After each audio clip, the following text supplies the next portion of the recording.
ज्यादा है।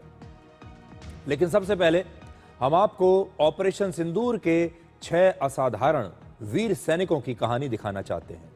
ये असाधारण सैनिक हैं जो अपना काम भी असाधारण तरीके से करते हैं और इनकी जो बहादुरी है, इनकी वीरता जो है, वो भी असाधारण है। ऑपरेशन सिंदूर में शामिल भारत के 6 जांबाज जवानों को वीर चक्र से सम्मानित किया गया है और कल रात यानी 21 अक्टूबर को भारत सरकार ने पहली बार ऑपरेशन सिंदूर में इन बहादुर जवानों की भूमिका और उनकी अद्भुत वीरता के बारे में खुलकर बताया है। तो सबसे पहले अब हम आपका इन हीरोज के साथ परिचय कराते हैं। हमारे सबसे पहले नायक हैं भारतीय वायुसेना के ग्रुप कैप्टन रणजीत सिंह सिद्धू, जिन्हें उनकी वीरता और साहस के लिए वीर चक्र से सम्मानित किया गया है। Group captain Sidhu Rafale fighter jet की पहली और बहुत ही प्रतिष्ठित नंबर 17 स्क्वाड्रन के कमांडिंग ऑफिसर हैं और इस स्क्वाड्रन को गोल्डन एरोज भी कहा जाता है।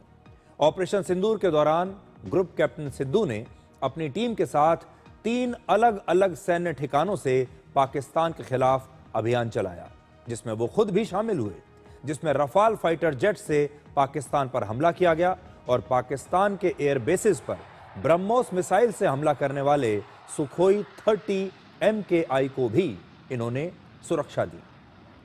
रणनीति ये थी, प्लानिंग ये थी कि सुखोई 30 MKI विमानों से ब्रह्मोस मिसाइल को लॉन्च किया जाएगा और हमारे पास सिर्फ सुखोई ही अकेला एक ऐसा एयरक्राफ्ट है जिससे ब्रह्मोस मिसाइल लॉन्च की जा सकती है।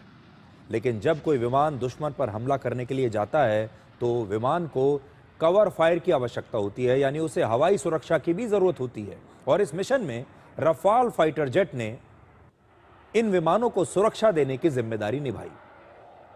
यह मिशन बहुत चुनौतीपूर्ण था, लेकिन ग्रुप कैप्टन रणजीत सिंह सिद्धू ने अपनी टीम के साथ, अपने बाकी सैनिकों के साथ इसे असाधारण बहादुरी के साथ अंजाम दिया। भारतीय वायुसेना के एक और fighter pilot group captain Manish Arora को भी वीर चक्र से सम्मानित किया गया है। ये हमारे दूसरे हीरो हैं। ग्रुप कैप्टन अरोड़ा ने पाकिस्तान के कई आतंकवादी ठिकानों और पाकिस्तानी एयर बेसिस पर हमला किया। इन हमलों के दौरान ग्रुप कैप्टन अरोड़ा इस मिशन के लीडर थे और उनके विमान पर पाकिस्तान के लड़ाकू विमानों और पाकिस्तान के एयर डिफेंस सिस्टम से भी हमला हुआ। ग्रुप कैप्टन अरोड़ा ने इन हमलों से बचने के लिए रात के अंधेरे में जमीन के बहुत ही करीब उड़ान भरी, जो बहुत खतरनाक हो सकती थी, और ऐसा करके उन्होंने दुश्मन के रेडार और पाकिस्तान की मिसाइलों को चकमा दिया और पाकिस्तान में अपने हर लक्ष्य को उन्होंने नष्ट कर दिया। ऑपरेशन सिंदूर के तीसरे नायक हैं भारतीय वायुसेना के ग्रुप कैप्टन अनिमेष पटनी, जिन्हें वीर चक्र से सम्मानित किया गया है और ग्रुप कैप्टन अनिमेष पटनी एक S-400 एयर डिफेंस सिस्टम के कमांडिंग ऑफिसर हैं, जो दुश्मन के किसी भी फाइटर जेट, मिसाइल या ड्रोन को हवा में ही नष्ट कर सकता है। ग्रुप कैप्टन पटनी ने पाकिस्तानी विमानों को हवा में ही मार गिराया और अपने S-400 एयर डिफेंस सिस्टम को भी दुश्मन के हमलों से लगातार उन्होंने बचा कर रखा। उनकी यूनिट ने एक पाकिस्तानी जासूस को भी गिरफ्तार किया। ऑपरेशन सिंदूर के दौरान हमारे एयर डिफेंस सिस्टम ने मिलकर, जो हमारे जितने भी एयर डिफेंस सिस्टम्स थे, उन सभी ने मिलकर पाकिस्तान की मिसाइल्स और ड्रोन्स का हमला कामयाब नहीं होने दिया। और इसीलिए आपको याद होगा, जब ऑपरेशन सिंदूर चल रहा था तो आप सब अपने अपने घरों में सुरक्षित थे। पाकिस्तान की कोई भी मिसाइल, पाकिस्तान का कोई भी फाइटर जेट, पाकिस्तान का कोई भी हथियार भारतीय सीमा में प्रवेश नहीं कर पाया और उसका कारण था हमारा एयर डिफेंस सिस्टम। पाकिस्तान को चीन के सैटेलाइट से लगातार हमारे S-400 एयर डिफेंस सिस्टम की लोकेशन मिल रही थी। तो आप सोचिए, जब ये बात लगातार हमारी सेना कह रही थी कि ऑपरेशन सिंदूर के दौरान चीन पाकिस्तान की मदद कर रहा था, और कैसे मदद कर रहा था, चीन के जो सैटेलाइट्स थे वो हमारी जासूसी कर रहे थे, हमारी सेना की लोकेशन लगातार पाकिस्तान के साथ शेयर कर रहे थे, बता रहे थे कि हमारे एयर डिफेंस सिस्टम्स कहां पर हैं, हमारे फाइटर जेट्स कहां पर हैं, हमारे कौन कौन से हथियार कहां पर इंस्टॉल्ड हैं। ये सारी जानकारी पाकिस्तान को मिल रही थी चीन के सैटेलाइट से। और इस बार भी जो चीन का सैटेलाइट है वो लगातार S-400 के बारे में पाकिस्तान को जानकारी दे रहा था और ये जानकारी मिलने के बाद पाकिस्तान ने कई बार हमारे S-400 डिफेंस सिस्टम्स को निशाना बनाने की पूरी कोशिश की। जहां जहां भी उन्हें लोकेशन मिलती थी वो उस लोकेशन पर लगातार हमला करते थे। हालांकि चीन के सैटेलाइट्स की रेंज में आते ही ग्रुप कैप्टन अनिमेश पटनी की टीम लगातार अपने S-400 एयर डिफेंस सिस्टम की लोकेशंस को बदल रहे थे। तो देखिए कैसे ये बहुत दिलचस्प बात है, बड़ी दिलचस्प कहानी है कि जैसे ही चीन के सैटेलाइट्स हमारे देश के ऊपर से निकलते थे, गुजरते थे और वो हमारी लोकेशन को देखते थे, हमारी जो सेना है, वायुसेना, वो लगातार अपने एयर डिफेंस सिस्टम की लोकेशन को उसके बाद बदल देते थे और पाकिस्तान के पास जो लोकेशन पहुंचती थी वो पुरानी लोकेशन पहुंचती थी। पाकिस्तान उस लोकेशन पर हमला भी करता था, लेकिन तब तक हमारे जो सैनिक हैं, हमारी सेना अपने S-400 डिफेंस सिस्टम्स की लोकेशन को बदल देती थी, जिससे पाकिस्तान के सारे हमले फेल हो गए। आपको याद होगा ऑपरेशन सिंदूर के दौरान हमारे S-400 एयर डिफेंस सिस्टम्स ने 300 किलोमीटर से भी ज्यादा दूरी पर पाकिस्तान के एक विमान को मार गिराया था और ये पूरी दुनिया में एक रिकॉर्ड है। इससे पहले किसी एयर डिफेंस सिस्टम ने 300 किलोमीटर की दूरी से किसी दूसरे विमान को नहीं मारकर गिराया है।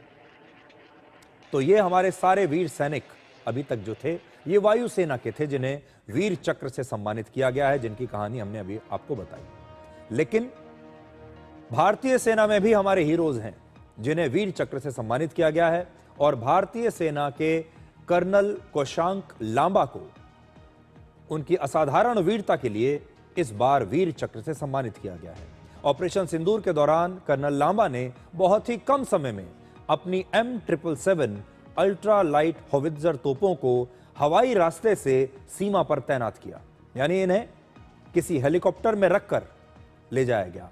M777 अल्ट्रा लाइट होवित्जर तोप का वजन बहुत कम होता है और इसे भारतीय वायुसेना के चिनूक हेलीकॉप्टर्स की मदद से सीमा पर किसी भी मुश्किल से मुश्किल इलाके में तैनात किया जा सकता है और इस बार हमने यही किया।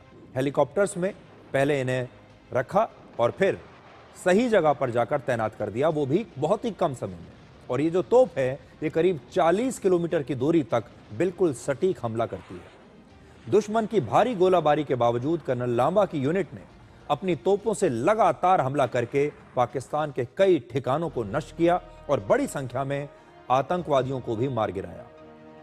ऑपरेशन सिंदूर के हमारे 5वें नायक हैं भारतीय सेना के लेफ्टिनेंट कर्नल सुशील बिष्ट, जिन्हें उनके असाधारण साहस के लिए वीर चक्र से सम्मानित किया गया है। लेफ्टिनेंट कर्नल बिष्ट ने अपने तोपखाने की मदद से आतंकवादियों के ठिकानों पर बिल्कुल सटीक हमला किया और उसे पूरी तरह से नष्ट कर दिया। इस हमले की प्लानिंग के लिए उन्होंने लगातार सैटेलाइट की तस्वीरों का इस्तेमाल किया, लगातार जो लेटेस्ट टेक्नोलॉजी उनके पास थी, स्पेस टेक्नोलॉजी, उसका इस्तेमाल किया। यानी भारतीय सेना टेक्नोलॉजी का इस्तेमाल करके इस बार पाकिस्तान से लगातार 2 कदम आगे चल रही थी। तो ये हुए हमारे 5 हीरो। अब देखिए ऑपरेशन सिंदूर के हमारे 6ठे हीरो हैं भारतीय वायुसेना के स्क्वाड्रन लीडर रिजवान मलिक, जिन्होंने ऑपरेशन सिंदूर के सबसे खतरनाक ऑपरेशंस में से एक को अंजाम दिया था और इस हमले के समय वो पाकिस्तान की मिसाइल्स और दूसरे हथियारों की रेंज में थे, यानी उनके विमान पर किसी भी समय पाकिस्तान से हमला हो सकता था। वो पाकिस्तान के रेडार के रेंज में थे और उनकी जान हर पल खतरे में थी। इसके बावजूद उन्होंने अपनी परवाह किए बिना 2 हमले किए और पाकिस्तान के 2 लक्ष्यों को, 2 टारगेट्स को नष्ट कर दिया। अब जरा कल्पना कीजिए, इतने बड़े खतरे के बाद भी उन्होंने एक के बाद एक 2 हमले किए। यह ऐसा समय होता है जब इंसान का दिमाग चलना बंद हो जाता है, जब डर सामने आ जाता है, मौत सामने आकर खड़ी हो जाती है और उस समय किसी के भी हाथ पांव फूल जाएंगे। और इसीलिए हम कहते हैं कि ये जो सारे हमारे नायक हैं ये असाधारण है और इसी असाधारण बहादुरी के लिए स्क्वाड्रन लीडर रिजवान मलिक को वीर चक्र से सम्मानित किया गया है। और मैं बार बार आज ये जो कहानी आपके लिए लेकर आया हूं, खास तौर पर हमारे देश के जो युवा हैं उन्हें तो ये कहानी जरूर देखनी चाहिए। आप फिल्में देखते हैं, आगे चलकर आप देखिएगा इन जो हमारे जो नायक हैं, ये हमारे हीरो हैं, इनके ऊपर फिल्में बनेंगी। आप थिएटर में टिकट खरीद कर इनके ऊपर फिल्म देखने के लिए जरूर जाएंगे। हो सकता है वो फिल्म सुपरहिट भी हो जाए और उसमें आपको इनकी भूमिका निभाने के लिए बड़े बड़े एक्टर्स दिखाई देंगे और थोड़े दिन के बाद आप उन्हीं एक्टर्स के लिए तालियां बजाएंगे।